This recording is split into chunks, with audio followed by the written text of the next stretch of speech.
মালদা জেলার গাজল নির্মল যোগ সংঘের উদ্যোগে 12 জানুয়ারি স্বামী বিবেকানন্দের জন্মদিন উপলক্ষে জাতীয় যুব দিবস উদযাপন করা হয়। ব্যাপক উৎসাহ উদ্দীপনার মধ্য দিয়ে সোমবার সকাল 6টা নাগাদ এই কর্মসূচির সূচনা হয়।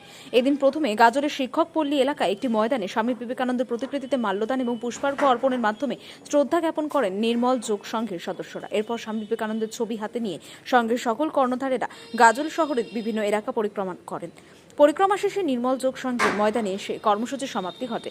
জাতীয় যুব দিবস উপলক্ষে আয়োজিত এই কর্মসূচিতে উপস্থিত ছিলেন নির্মল যোগ সংঘের গুরুজি নির্মল কুমার সাহা সহ সংঘের সকল কর্ণধারেরা। স্বামী বিবেকানন্দের আদর্শ এবং ভাবধারাকে যুব সমাজের মধ্যে ছড়িয়ে দেওয়াই ছিল এদের মূল উদ্দেশ্য। ভারত মাতা কি, ভারত মাতা কি, বাংলার বীর স্বামী বিবেকানন্দ কি, নির্মল যোগ সংঘ কি, গাজলবাসী কি, 12 জানুয়ারি কি, 12 জানুয়ারি কি, নির্মল যোগ সংঘ কি, নির্মল যোগ সংঘ কি।